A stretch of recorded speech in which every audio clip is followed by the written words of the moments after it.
Welcome, friends, to another Wolff Responds. I want to respond now to the purge.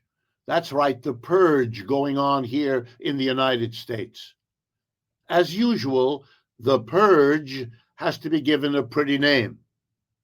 It's like accommodating to the decline of the American empire by blowing it out with the phrase, putting America first. Sounds so much better. So we're talking about a purge, but we're covering it over in this country by saying that the Trump government is getting rid of excess employment in the public sector, or streamlining government, or making sure government works more efficiently, or other phrases that are less jarring than the word purge. Purge is words we use for communist countries, or at least we used to, or for any country where there's a government getting rid of its opponents in a blunt, ugly, and usually illegal or at least undemocratic way. We call that over there a purge. But of course, we would never have purges. Russia, for example, is full of oligarchs. We have captains of industry. It sounds so much better. Why is it a purge? Because one group of ideologically unified people around Trump and that Project 2025, which during his campaign he said he didn't know about, but which he is now following almost step by step to the letter. Those people are against a whole lot of things, many of them espoused by the Democratic Party, their enemy politically. Others that they don't like ideologically. They want to dismantle, in the words of Steve Bannon, the government. They follow the libertarian idea that the government is the source of all our problems, and only if we shrink it, minimize it, not in defense, of course, and not in the pet projects of who's ever in power, but everybody else. And that's what Mr. Trump is doing. Calling it efficient, calling it saving money, calling it a libertarian reduction of the overwhelming power of the government. All of those phrases are so many stock lines in a scripted piece of theater. What we got is a purge. Mr. Trump wants to stop the flow of money from the federal government to get the changes he wants. Who gets the money? Who doesn't? Who's in power? Who doesn't? Who keeps their job? Who doesn't? That's what a purge always does. It weeds out the people who have ideas contrary to yours. This is the behavior of a government which is terrified of a debate, of a conversation. No, no, no. First, it invents a mandate. The Republicans won the election by 1.5% of the vote. That's all. There's not a mandate, but you have to claim a mandate in order to push through a purge. We've seen that all over the world. And now it's come home here to the United States. And with it come all of its side effects, terrifying large numbers of people from daring to do anything that might bring them to the attention of the purgers.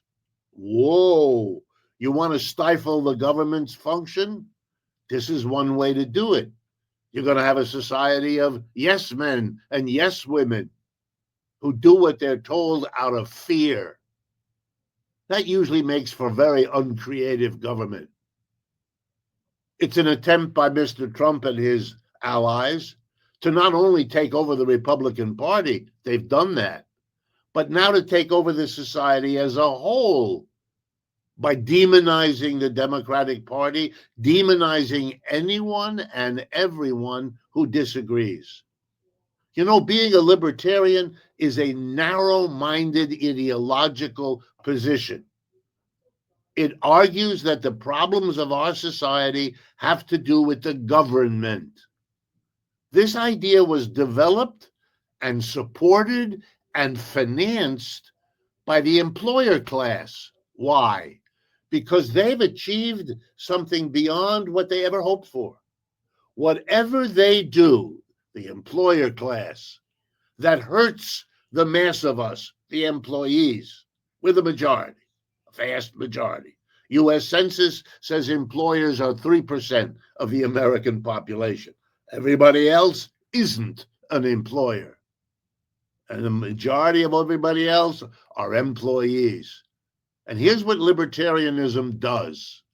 It blames the government for the horrors of what employers do. It's an employer who takes away your job by replacing you with a machine, by bringing in cheap foreigners that they can get to do your job for less than they pay you. Sure, the employer shuts down the factory, moves the office. You're left on your own, maybe never to recover. The employer is the one who decides how many of us are unemployed because they choose not to employ us. Could we do work? Sure. Is that work valuable in our society? Sure. But if it doesn't make a profit for an employer, we don't get the job and society doesn't get the output.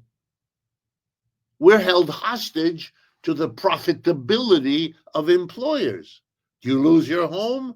It's a bank employer that decided to take your home when it was profitable for them, or you had some temporary difficulty meeting your mortgage, etc., etc. But we don't get angry at the employer for the power he abuses over us, or the banker, or any other private employer. We get angry at the government. We blame the mayor, the governor, the senator, the president. Libertarianism raises this crude maneuver into the realm of a great philosophic position. It isn't. The obvious flaw in libertarianism is to ask and answer the question, why does the government do the awful things it does?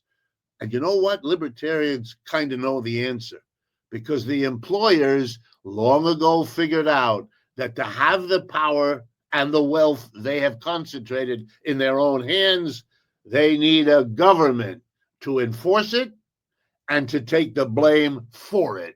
And libertarianism is the philosophical embroidery around that simple idea. Mr. Trump is purging the United States of his political enemies and of the enemies of this libertarian philosophical veneer, so that the purge can be presented as an act of patriotic efficiency. Don't be fooled. If interventions like this strike you as useful, please know that's why we make them, so we can offer them to you. Make use of this video. Share it with others who need to think about the issues and the points it raises. And if you can finance us, help us with the financial costs of producing and distributing these videos, that would be enormously appreciated as well. Thank you.